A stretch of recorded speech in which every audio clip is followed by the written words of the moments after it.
Next topic ਆਪਾਂ start ਕਰਨ ਲੱਗੇ ਹਾਂ, ਦੈਟ ਇਜ਼ ਰਿਲੇਟਿਵ ਡੈਂਸਿਟੀ। ਠੀਕ ਹੈ, ਧਿਆਨ ਨਾਲ ਦੇਖੋ ਰਿਲੇਟਿਵ ਡੈਂਸਿਟੀ ਕੀ ਹੁੰਦਾ।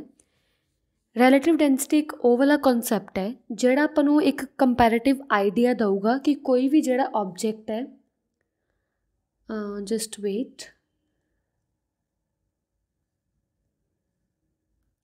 ਹਾਂ, ਰਿਲੇਟਿਵ ਡੈਂਸਿਟੀ ਇੱਕ ਉਹ ਵਾਲਾ ਮਤਲਬ ਕਿ ਕਨਸੈਪਟ ਹੈ ਜਿਹੜਾ ਆਪਾਂ ਨੂੰ ਇੱਕ ਆਈਡੀਆ ਦਊਗਾ ਕਿ ਕੋਈ ਵੀ ਆਬਜੈਕਟ ਹੈ ਜਿਹੜਾ ਉਹ ਕਿੰਨਾ ਕੁ ਹੈਵੀ ਹੈ ਜਾਂ ਕਿੰਨਾ ਕੁ ਲਾਈਟ ਹੈ, ਵੀ ਹੈਵੀਨੈਸ ਔਰ ਲਾਈਟਨੈਸ ਆਫ ਐਨ ਆਬਜੈਕਟ ਬਾਰੇ ਆਪਾਂ ਨੂੰ ਇੱਕ ਆਈਡੀਆ ਦਊਗਾ। ਠੀਕ ਹੈ, ਤਾਂ ਉਹ ਟਰਮ ਆਪਾਂ ਹੁੰਦੀ ਹੈ ਰਿਲੇਟਿਵ ਡੈਂਸਿਟੀ। ਵੈਸੇ main definition according to physics definition ਕੀ ਹੈ? Relative density of a substance is defined as the ratio of density of substance over density of water at 4 degree Celsius। कि ਆਪਾਂ ਕੀ ਕਰਨਾ ਹੈ, ਕੋਈ ਵੀ ਇੱਕ ਸਬਸਟੈਂਸ ਲੈਣਾ ਹੈ, ਇਹ ਸਬਸਟੈਂਸ ਦੀ ਆਪਾਂ ਰਿਲੇਟਿਵ ਡੈਂਸਿਟੀ ਕੱਢਣੀ ਹੈ। ਮਤਲਬ ਆਪਾਂ ਇੱਕ ਕੰਪੈਰੀਜ਼ਨ ਹੈਵੀਨੈਸ ਜਾਂ ਲਾਈਟਨੈਸ ਬਾਰੇ ਕੱਢਣਾ ਹੈ। ਮੰਨ ਲਓ ਮੇਰੇ ਕੋਲ ਇੱਕ ਵਾਟਰ ਹੈ, ਇੱਕ ਮੇਰੇ ਕੋਲ ਸਬਸਟੈਂਸ ਹੈ। ਠੀਕ ਹੈ, ਅਤੇ ਮੈਂ ਚੈੱਕ ਕਰਨਾ ਹੈ ਕਿ substance as compare to water heavy ਹੈ ਕਿ ਲਾਈਟ ਹੈ। ਮਤਲਬ ਮੈਂ ਉਹਦੀ ਰਿਲੇਟਿਵ ਡੈਂਸਿਟੀ ਨੂੰ ਕੈਲਕੂਲੇਟ ਕਰਨਾ ਹੈ। ਤਾਂ ਰਿਲੇਟਿਵ ਡੈਂਸਿਟੀ ਨੂੰ ਕੈਲਕੂਲੇਟ ਕਿਵੇਂ ਕਰਨਾ? ਬਾਈ ਯੂਜ਼ਿੰਗ ਦਿਸ ਫਾਰਮੂਲਾ। ਫਾਰਮੂਲਾ ਕੀ ਹੈ ਆਪਣੇ ਕੋਲ? Density of substance over density of water ਲੈਣਾ ਹੈ ਐਟ 4 ਡਿਗਰੀ ਸੈਲਸੀਅਸ। ਠੀਕ ਹੈ, density of water at 4 degree Celsius fixed ਹੁੰਦੀ ਹੈ।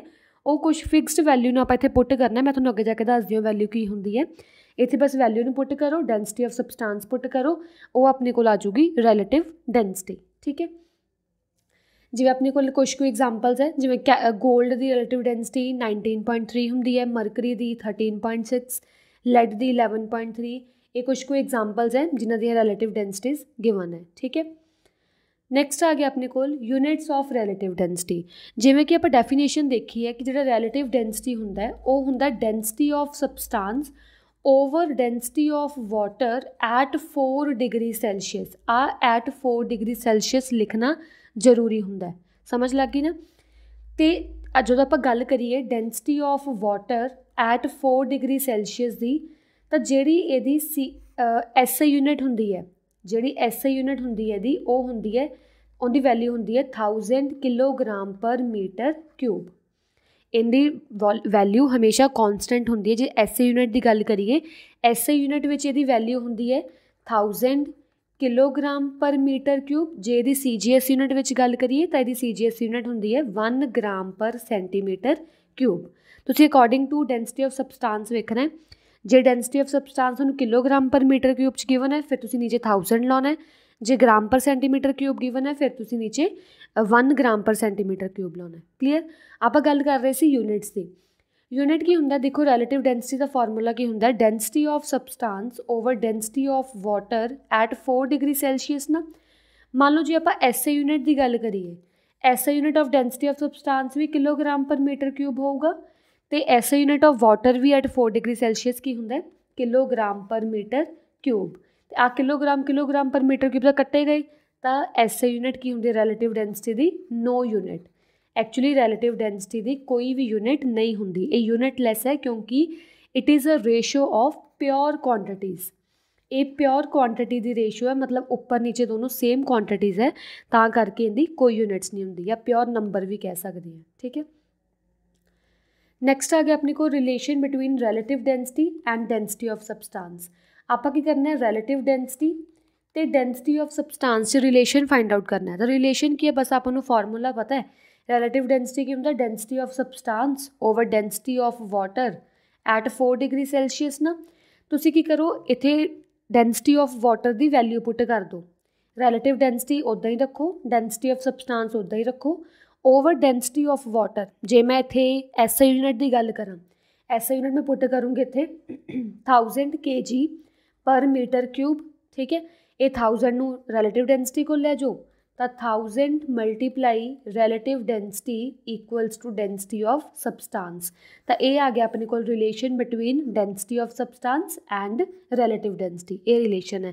ਜੇ ਮੈਂ ਇੱਥੇ CGS ਯੂਨਿਟ ਦੀ ਗੱਲ ਕਰਾਂ, ਤਾਂ CGS ਯੂਨਿਟ ਕੀ ਹੁੰਦੀ ਹੈ? ਰਿਲੇਟਿਵ ਡੈਂਸਿਟੀ ਰੱਖੋ ਉਵੇਂ, ਡੈਂਸਿਟੀ ਆਫ ਸਬਸਟੈਂਸ ਰੱਖੋ ਉਵੇਂ। ਇੱਥੇ density of water at 4 degree Celsius, CGS unit ਕੀ ਹੋਊਗੀ ਇੱਥੇ?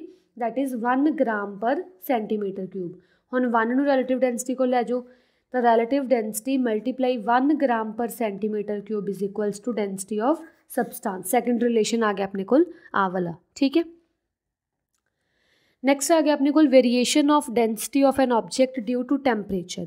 ਵੀ ਹੁਣ ਅਗਰ ਆਪਾਂ ਕਿਸੇ ਵੀ ਸਬਸਟਾਂਸ ਨੂੰ ਟੈਂਪਰੇਚਰ ਦੇਣਾ ਸ਼ੁਰੂ ਕਰੀਏ, ਸਬਸਟਾਂਸ ਦਾ ਮਤਲਬ ਕੀ ਹੈ, ਸੋਲਿਡ, ਲਿਕੁਇਡ ਜਾਂ ਗੈਸ, ਤਾਂ ਉਹ ਟੈਂਪਰੇਚਰ ਨਾਲ ਡੈਂਸਿਟੀ 'ਤੇ ਕੀ ਇਫੈਕਟ ਹੋਊਗਾ, ਹੁਣ ਆਪਾਂ ਉਹ ਪੜ੍ਹਨ ਲੱਗੇ ਹਾਂ, ਠੀਕ ਹੈ। ਹੁਣ ਦੇਖੋ ਡੈਂਸਿਟੀ ਆਪਣੇ ਕੋਲ ਐਕਚੁਅਲੀ ਕੀ ਹੁੰਦਾ, ਡੈਂਸਿਟੀ ਆਪਣੇ ਕੋਲ ਹੁੰਦਾ ਹੈ density is equals to mass over volume. ਇਹੀ ਆਪਣਾ ਪੜ੍ਹਿਆ ਨਾ formula, density is equals to mass over volume. ਅਤੇ ਜਿਹੜਾ ਮਾਸ ਹੁੰਦਾ ਕਿਸੇ ਵੀ ਸਬਸਟਾਂਸ ਦਾ, ਆਪਾਂ ਪੜ੍ਹਿਆ ਨਾ ਮਾਸ ਕੈਨ ਨੋਟ ਬੀ ਚੇਂਜਡ, ਮਾਸ ਕਿਸੇ ਦਾ ਸਬਸਟਾਂਸ ਦਾ ਆਪਾਂ ਚੇਂਜ ਨਹੀਂ ਕਰ ਸਕਦੇ। ਜੇ ਮਾਸ ਨਹੀਂ ਚੇਂਜ ਹੋਊਗਾ ਤਾਂ ਓਬਵੀਅਸ ਹੈ ਵੋਲੀਅਮ ਚੇਂਜ ਹੁੰਦਾ ਹੋਊਗਾ, ਜੇ ਵੋਲੀਅਮ ਚੇਂਜ ਹੋਊਗਾ ਤਾਂ ਹੀ ਡੈਂਸਿਟੀ ਚੇਂਜ ਹੋਊਗੀ, ਠੀਕ ਹੈ। ਅਤੇ ਹੁਣ ਫੋਰ ਐਗਜ਼ਾਮਪਲ ਮੇਰੇ ਕੋਲ ਇੱਕ ਲਿਕੁਇਡ ਹੈ, ਇੱਥੇ ਮੇਰੇ ਕੋਲ ਇੱਕ ਲਿਕੁਇਡ ਹੈ, ਜੇ ਮੈਂ ਲਿਕੁਇਡ ਨੂੰ ਹੀਟ ਕਰਨਾ ਸ਼ੁਰੂ ਕਰਦਾ, ਲਿਕੁਇਡ ਨੂੰ ਹੀਟ ਕਰਨ 'ਤੇ ਕੀ ਹੋਊਗਾ, ਪਾਰਟੀਕਲਸ ਰੈਂਡਮਲੀ ਮੂਵ ਕਰਨ ਲੱਗ ਜਾਣਗੇ ਇਹਦੇ ਅੰਦਰ, ਰੈਂਡਮਲੀ ਮੂਵ ਕਰਕੇ ਇਹਨਾਂ ਦਾ ਕੀ ਹੈ, ਲਿਕੁਇਡ ਦਾ ਵੋਲੀਅਮ ਇਨਕਰੀਜ਼ ਹੋ ਜੂ। ਮਤਲਬ ਟੈਂਪਰੇਚਰ ਦੇਣ 'ਤੇ ਹਰੇਕ ਸਬਸਟਾਂਸ ਹੈ, ਭਲਾ ਉਹ ਸੋਲਿਡ ਹੈ, ਭਲਾ ਉਹ ਲਿਕੁਇਡ ਹੈ, ਭਲਾ ਉਹ ਗੈਸ ਹੈ, ਉਹਦਾ ਵੋਲੀਅਮ ਇਨਕਰੀਜ਼ ਹੋ ਜਾਂਦਾ ਹੈ। ਅਤੇ ਜਦੋਂ ਹੀ ਵੋਲੀਅਮ ਇਨਕਰੀਜ਼ ਹੋਇਆ, ਕਿਉਂਕਿ density is equal to mass over volume, density ਅਤੇ ਵੋਲੀਅਮ ਦੋਨੋਂ ਇਨਵਰਸਲੀ ਪ੍ਰਪੋਰਸ਼ਨਲ ਹੈ।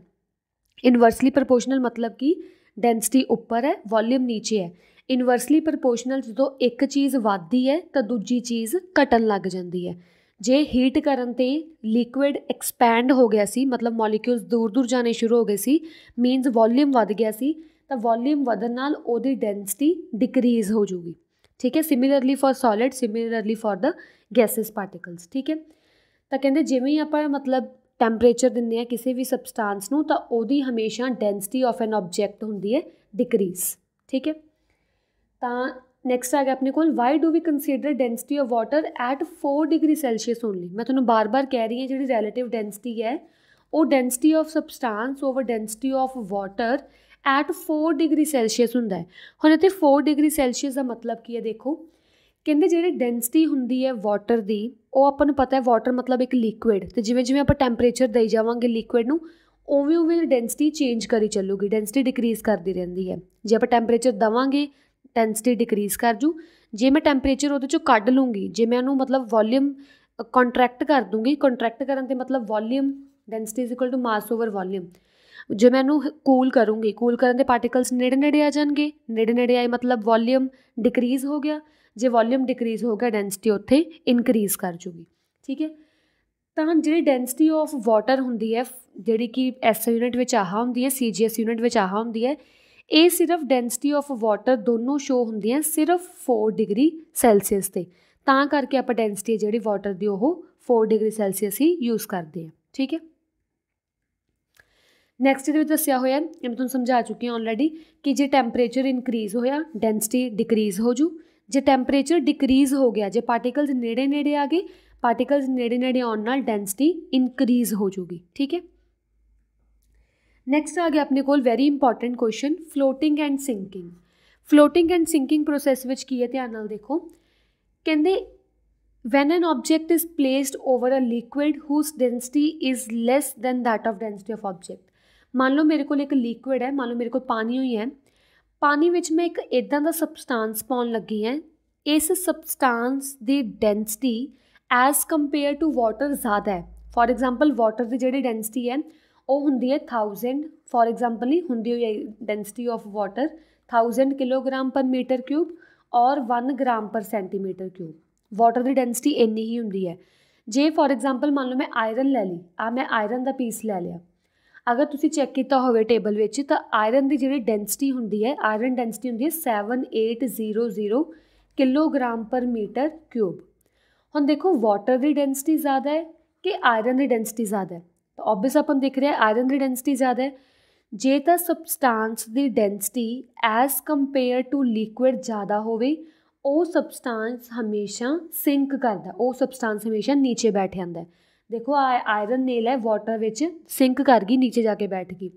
ਬਟ ਜੇ ਮੈਂ ਇਹੀ ਗੱਲ ਕਰਾਂ ਕੌਰਕ ਦੀ, ਆਹ ਵਾਲਾ ਕੌਰਕ ਹੈ ਜਿਹੜਾ ਮੇਰੇ ਕੋਲ ਇੱਕ ਵੁਡਨ ਕੌਰਕ ਹੈ, ਇਹ ਕੌਰਕ ਦੀ density as compare to water ਘੱਟ ਹੁੰਦੀ ਹੈ, ਅਤੇ ਜਿਹੜੇ ਸਬਸਟਾਂਸ ਦੀ density as compare to water ਘੱਟ ਹੋਊਗੀ ਉਹ ਸਬਸਟਾਂਸ ਫਲੋਟ ਕਰਨ ਲੱਗ ਜੂਗਾ। समझ लग गया सिंक ते फ्लोट का परपस। जे तो सबसटांस की डेंसिटी सबसटांस की डेंसिटी ज़्यादा है पानी नालों, वो थल्ले बैठ जूगी। जे सबसटांस की डेंसिटी घट है तो वो फ्लोट करन लग जूगी। ठीक है, ये फ्लोट की गल आ गई। When an object is placed in liquid whose density is more, भी जिहड़ा ऑबजैक्ट है, when an object is placed in liquid, liquid की डेंसिटी मोर है in a liquid whose density is more. जे लिक्विड की डेंसिटी ज़्यादा है but ऑबजैक्ट की डेंसिटी घट है, ऑबजैक्ट की डेंसिटी घट मतलब वो फ्लोट करूगा। नैक्सट आ गया principal of flotation. Principal of flotation भी काफ़ी इंपॉर्टेंट क्वेश्चन है, सेम वही है जो मैं तुहानूं हुणे बोल के हटी हाँ, ध्यान नाल देख लो। According to principle of flotation a solid will sink in a liquid if its density is more than density of liquid. एक सॉलिड उदों नीचे बैठ जूगा, सिंक कर जूगा जदों उहदी डेंसिटी ज़्यादा होगी एज़ कंपेयर टू लिक्विड, तो एक सबसटांस उदों फ्लोट करूगा जदों उहदी डेंसिटी घट होगी एज़ कंपेयर टू लिक्विड। तो यही अपने कोल हुंदा है प्रिंसिपल ऑफ फ्लोटेशन। नैक्सट आ गई इहदी एप्लीकेशनस। फस्ट एप्लीकेशन की है कि जिहड़ी डेंसिटी हुंदी है आइस दी वो लैस हुंदी है डेंसिटी ऑफ वाटर नालों। जे डेंसिटी ऑफ आइस लैस है, डेंसिटी ऑफ आइस लैस है मतलब आइस की फ्लोट करूगी, ताई करके जिहड़ियां ह्यूज मास ऑफ आइसबर्ग हुंदे हैं ना, जिहड़े वड्डे वड्डे मास ऑफ आइस हुंदी है, इनू आइसबर्ग बोलते हैं, ये हमेशा फ्लोट करते हैं वाटर विच। ठीक है, नैक्सट अपने कोल density of iron is much more than density of water. For example मेरे को एक आयरन नीडल है, जे मैं आयरन नीडल नूं पानी विच पा दूँगी तो आयरन नीडल की करूगी, सिंक कर जूगी, फ्लोट करूगी। आपां हुणे पढ़ के हटे हैं जिहड़ी आयरन है वो हमेशा सिंक करती है, बट कदों सोचे जिहड़ियां आयरन शिप्स हुंदियां, आ जिहड़ी आयरन शिप है ये फ्लोट कातों करदी है। निक्की जी आयरन दी नेल तो सिंक कर जाती है, बट एड्डी वड्डी जिहड़ी आयरन दी शिप है वो फ्लोट कर रही है। क्यों? ध्यान नाल देखो, जिहड़ी आयरन दी शिप है, आयरन दी शिप दा जिहड़ा वॉल्यूम है वो बहुत ज़्यादा हुंदा है। वॉल्यूम मतलब इदा मतलब पूरा जिहड़ा स्पेस ऑक्यूपाई कर रही है शिप, वो वॉल्यूम है जिहड़ा आयरन शिप दा वो ज़्यादा है एज़ कंपेयर टू ओदा मास। क्योंकि जिहड़ी आयरन शिप हुंदी है ना वो अंदरों हॉलो हुंदी है, अंदरों हॉलो होने करके उहदा मास इन्ना ज़्यादा नहीं हुंदा। ठीक है, तो आपां की पढ़िया सीगा density is equals to mass over volume. Iron दी शिप दा वॉल्यूम ज़्यादा होने करके ओहदी डेंसिटी घट हुंदी है, तो डेंसिटी घट हुंदी है आइदर कि वाटर नालों भी घट जाती है, तां करके वो की है फ्लोट करना शुरू कर जाती है। क्लीयर? इत्थे तुसीं लिखोगे कि इफैक्टिव डेंसिटी जिहड़ी हुंदी है वो घट हुंदी है शिप दी एज़ कंपेयर टू वाटर, तो इफैक्टिव डेंसिटी करके उहदा की है उहनूं फ्लोट करना हुंदा है। इफैक्टिव डेंसिटी मतलब कि उही कि अंदरों हॉलो है, बाहरों उहदा की है वॉल्यूम ज़्यादा है, तो वो इफैक्टिव डेंसिटी उहदी घट हुंदी है।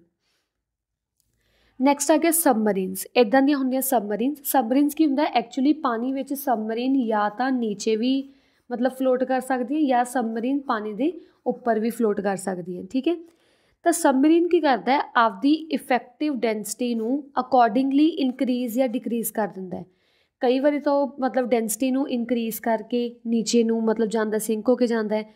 कई बारी इहदे विचों जो भी मतलब अगे पढ़ांगे प्लिस्मो लाइनस वगैरह ये आपदी अंदरों की है, वैसे हायर क्लासिस में आऊगा बट स्टिल मैं थोड़ा थोड़ा दस दिंदी है। ये कुछ एयर पार्टिकल्स या वाटर पार्टिकल्स ट्रैप्ड होंगे है, जो तो इन्हूं चाहिदा हुंदा कि मैं नीचे सिंक करना है उदों एयर पार्टिकल्स नूं आपदे अंदर खिंच लैंदा है, अदरवाइज़ ये आपदे चों बाहर कढ़ दिंदा है। कुछ इदां दा प्रोसैस हुंदा है, हायर क्लासिस में पढ़ांगे। तो सिर्फ इन्ना याद रखना है कि जिहड़ा सबमरीन है वो आपदी रैलेटिव डेंसिटी या इफैक्टिव डेंसिटी की है इनक्रीज़ या डिक्रीज़ कर लैंदा अकॉर्डिंग टू कनवीनियंस, तां करके जिहड़ा सबमरीन है वो सिंक या फ्लोट करता रहिंदा है सी वाटर दे विच। ठीक है, नैक्सट क्वेश्चन है a fish has air bladder in her body it sucks air. इहदे विच क्या है कि जिहड़ी फिश है, फिश के अंदर की है एयर ब्लैडरस लगे होंगे बॉडी के अंदर। फिश की बॉडी के अंदर एयर ब्लैडरस होंगे हैं।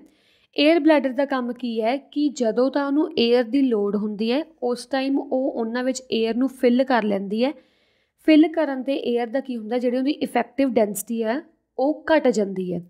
इफैक्टिव डेंसिटी घटन ते वो फ्लोट करन लग जाती है, बट जिवें वो एयर नूं आपदे चों बाहर कढ दिंदी है एयर ब्लैडरस चों, उत्थे उनकी डेंसिटी ज़्यादा हो जाती है। डेंसिटी ज़्यादा होने करके वो सिंक कर जाती है वाटर दे विच। तो फिश भी की है आपदी अकॉर्डिंग कनवीनियंस के अकॉर्डिंग वो फ्लोट या सिंक कर सकती है वाटर दे विच। ਨੈਕਸਟ ਆ ਗਿਆ ਇਨਵਰਟਰਸ ਦੇ ਵਿੱਚ, ਜਿਹੜੇ ਆਪਾਂ ਘਰਾਂ ਵਿੱਚ ਇਨਵਰਟਰ ਯੂਜ਼ ਕਰਦੇ ਹਾਂ ਉਹਦੇ ਵਿੱਚ ਐਸਿਡ ਬੈਟਰੀ ਹਾਈਡਰੋਮੀਟਰ ਆਪਾਂ ਇੱਕ ਇੰਸਟਰੂਮੈਂਟ ਯੂਜ਼ ਕਰਦੇ ਹਾਂ। ਮਾਈਟ ਵੀ ਤੁਸੀਂ ਦੇਖਿਆ ਹੋਊਗਾ ਜਿਹਦੇ ਵਿੱਚ ਆਪਾਂ ਪਾਣੀ ਭਰਦੇ ਹੁੰਦੇ ਹਾਂ, ਇਹਨੂੰ ਆਹ ਚੀਜ਼ ਨੂੰ ਖੋਲ੍ਹ ਕੇ ਆਪਾਂ ਅੰਦਰ ਪਾਣੀ ਭਰਦੇ ਹੁੰਦੇ ਹਾਂ। ਤਾਂ ਆਹ ਐਸਿਡ ਬੈਟਰੀ ਹਾਈਡਰੋਮੀਟਰ ਦਾ ਕੰਮ ਕੀ ਹੁੰਦਾ ਹੈ, ਇਹ ਚੈੱਕ ਕਰਦਾ ਕਿ ਜਿਹੜਾ ਆਪਣਾ ਉਹ ਇਨਵਰਟਰ ਹੈ ਉਹਦੇ ਵਿੱਚ ਐਸਿਡ ਸੋਲਿਊਸ਼ਨ ਦੀ ਡੈਂਸਿਟੀ ਕਿੰਨੀ ਕੁ ਹੈ। ਠੀਕ ਹੈ, ਅਤੇ ਇਹ ਕੰਮ ਕਿਵੇਂ ਕਰਦਾ ਹੈ, ਪ੍ਰਿੰਸੀਪਲ ਆਫ ਫਲੋਟੇਸ਼ਨ 'ਤੇ। ਮਤਲਬ ਜਦੋਂ ਤਾਂ ਇਹਦੀ ਡੈਂਸਿਟੀ ਘੱਟ ਜਾਂਦੀ ਉਦੋਂ ਫਲੋਟ ਕਰਨ ਲੱਗ ਜਾਂਦਾ, ਜਦੋਂ ਡੈਂਸਿਟੀ ਜ਼ਿਆਦਾ ਹੁੰਦੀ ਪਾਣੀ ਦੇ ਅੰਦਰ ਉਦੋਂ ਇਹ ਸਿੰਕ ਕਰ ਜਾਂਦਾ। ਨੈਕਸਟ ਆ ਗਿਆ ਆਪਣੇ ਕੋਲ ਲੈਕਟੋਮੀਟਰ। ਲੈਕਟੋਮੀਟਰ ਯੂਜ਼ ਹੁੰਦਾ ਪਿਓਰਿਟੀ ਆਫ ਮਿਲਕ ਨੂੰ ਚੈੱਕ ਕਰਨ ਲਈ, ਉਹ ਵੀ ਅਕੋਰਡਿੰਗ ਟੂ ਇਟਸ ਡੈਂਸਿਟੀ ਉਹ ਪਿਓਰਿਟੀ ਆਫ ਮਿਲਕ ਨੂੰ ਚੈੱਕ ਕਰਦਾ। ਨੈਕਸਟ ਹੈ density of hydrogen balloon filled with air ਔਰ ਹੀਲੀਅਮ ਗੈਸਿਸ ਲਾਈਟਰ। ਜਿਹੜੇ ਬਲੂਨਸ ਹੁੰਦੇ ਆ, ਬਲੂਨਸ ਵਿੱਚ ਹਾਈਡਰੋਜਨ ਜਾਂ ਹੀਲੀਅਮ ਗੈਸ ਫਿਲਡ ਹੁੰਦੀ ਹੈ। ਹਾਈਡਰੋਜਨ ਦਾ ਹੀਲੀਅਮ ਗੈਸ ਬਹੁਤ ਜ਼ਿਆਦਾ ਲਾਈਟ ਹੁੰਦੇ ਹੈ, ਲਾਈਟ ਹੋਣ ਕਰਕੇ ਉਹਨਾਂ ਜਿਹੜੀ ਇਫੈਕਟਿਵ ਡੈਂਸਿਟੀ ਹੁੰਦੀ ਹੈ ਉਹ ਵੀ ਕਾਫੀ ਘੱਟ ਹੁੰਦੀ ਹੈ। ਡੈਂਸਿਟੀ ਘੱਟ ਹੋਣ ਕਰਕੇ ਉਹ ਫਲੋਟ ਕਰਦੇ ਰਹਿੰਦੇ ਆ ਏਅਰ ਵਿੱਚ, ਅਤੇ rise up and up rise move ਕਰਦੇ ਰਹਿੰਦੇ ਆ। ਨੈਕਸਟ ਹੈ ਕਹਿੰਦੇ ਜਦੋਂ ਆਈਸਬਰਗ ਫਲੋਟ ਕਰਦਾ ਵਾਟਰ ਵਿੱਚ, ਓਨਲੀ ਜਿਹੜਾ ਸਮੋਲ ਪਾਰਟ ਹੈ, ਮੰਨ ਲਓ 1/10 ਪਾਰਟ ਹੈ ਜਿਹੜਾ ਆਈਸਬਰਗ ਦਾ, ਉਹ ਸਿਰਫ ਅਬਵ ਦਾ ਵਾਟਰ ਸਰਫੇਸ ਰਹਿੰਦਾ, ਬਟ ਬਹੁਤ ਜ਼ਿਆਦਾ ਜਿਹੜਾ ਹੁੰਦਾ ਪਾਰਟ ਉਹਦਾ ਉਹ ਵਾਟਰ ਸਰਫੇਸ ਦੇ ਅੰਦਰ ਹੁੰਦਾ। ਮਤਲਬ ਤੁਸੀਂ ਕਹਿ ਸਕਦੇ ਹੋ ਵੀ ਉਹਨੂੰ ਸਬਮਰਜਡ ਕਰ ਲਿਆ। ਸਬਮਰਜਡ ਮਤਲਬ ਹੁੰਦਾ ਕਿ ਜਿਹਦੀ ਡੈਂਸਿਟੀ ਥੋੜ੍ਹੀ ਬਹੁਤ ਨੀਅਰ ਹੋਵੇ ਐਜ਼ ਕੰਪੇਅਰ ਟੂ ਵਾਟਰ, ਤਾਂ ਉਹ ਸਬਮਰਜ ਕਰ ਜਾਂਦੀ ਹੈ। ਤਾਂ ਆਈਸਬਰਗ ਵੀ ਉੱਦਾਂ ਦੇ, ਹਿਊਜ ਮਾਸ ਆਫ ਆਈਸ ਵੀ ਉੱਦਾਂ ਦੀ ਹੋਈ ਹੈ। ਕੁਛ ਕੁ ਪਾਰਟ ਦਾ ਉੱਪਰ ਹੁੰਦਾ ਸਮੋਲ ਪਾਰਟ, ਅਤੇ ਬਾਕੀ ਪਾਰਟ ਉਹਦਾ ਨੀਚੇ ਹੁੰਦਾ। ਨੈਕਸਟ ਆ ਗਿਆ ਮਾਰਕਿੰਗਸ ਆਰ ਪ੍ਰੋਵਾਈਡਡ ਅਰਾਊਂਡ ਦਾ ਹਲ ਆਫ ਸ਼ਿਪ। ਇੱਕ ਨਾ ਸ਼ਿਪ ਦੇ ਅਰਾਊਂਡ ਇੱਥੇ ਹਲ ਹੁੰਦੇ ਆ, ਮਤਲਬ ਕੁਛ ਮਾਰਕਿੰਗ ਗਿਵਨ ਹੁੰਦੀ ਹੈ। ਉਹ ਮਾਰਕਿੰਗ ਕਿਉਂ ਹੁੰਦੀ ਹੈ, ਉਹ ਮਾਰਕਿੰਗ ਐਕਚੁਅਲੀ ਦੱਸਦੀ ਹੁੰਦੀ ਹੈ ਕਿ ਜਿਹੜੀ ਸ਼ਿਪ ਹੈ ਉਹ ਸੀ ਵਾਟਰ ਦੇ ਅੰਦਰ ਕਿੰਨੀ ਕੁ ਸਬਮਰਜਡ ਹੋ ਚੁੱਕੀ ਹੈ, ਕਿੰਨੀ ਕੁ ਸੀ ਵਾਟਰ ਦੇ ਅੰਦਰ ਜਾ ਚੁੱਕੀ ਹੈ, ਉਹ ਆਪਾਂ ਨੂੰ ਹਲ ਮਾਰਕ ਤੋਂ ਪਤਾ ਲੱਗਦਾ। ਇਹਨਾਂ ਮਾਰਕਿੰਗ ਨੂੰ ਆਪਾਂ ਪਲਿਸਮੋਲ ਲਾਈਨਸ ਵੀ ਬੋਲਦੇ ਹਾਂ। ਠੀਕ ਹੈ, if a ship is loaded beyond the recommended level it may sink or overturn in the rough ਸੀ। ਜੇ ਮੰਨ ਲਓ ਆਪਣੇ ਕੋਲ ਸ਼ਿਪ ਹੈ, ਮੈਂ ਤੁਹਾਨੂੰ ਦੱਸਿਆ ਸੀ ਨਾ ਸ਼ਿਪ ਦੇ ਅੰਦਰ ਮਾਸ ਕਾਫੀ ਘੱਟ ਹੁੰਦਾ ਹੈ, ਹੌਲੋ ਹੁੰਦੀ ਹੈ ਸ਼ਿਪ ਅੰਦਰੋਂ। ਜੇ ਮੈਂ ਸ਼ਿਪ ਨੂੰ ਕੋਈ ਜ਼ਿਆਦਾ ਹੀ ਓਵਰਲੋਡ ਕਰ ਦੂੰਗੀ, ਓਵਰਲੋਡ ਕਰਨ ਤੋਂ ਉਹਦਾ ਮਾਸ ਵਧਾ ਦੂੰਗੀ, ਤਾਂ density is equal to mass over volume. Mass ਵੱਧ ਗਿਆ ਮਤਲਬ ਉਹਦੀ ਡੈਂਸਿਟੀ ਵੱਧ ਗਈ। ਜੇ ਡੈਂਸਿਟੀ ਵੱਧ ਗਈ ਤਾਂ ਸ਼ਿਪ ਕੀ ਹੈ, ਸਿੰਕ ਕਰ ਸਕਦੀ ਹੈ। ਸਿੰਕ ਕਰਨ 'ਤੇ ਉਹ ਕਿਸੇ ਹੋਰ ਗਲਤ ਰਾਹ 'ਤੇ ਜਾਂ ਕੋਈ ਹੋਰ ਮਤਲਬ ਜਾ ਕੇ ਕਿਤੇ ਸਟਰਾਈਕ ਕਰ ਸਕਦੀ ਹੈ। ਠੀਕ ਹੈ।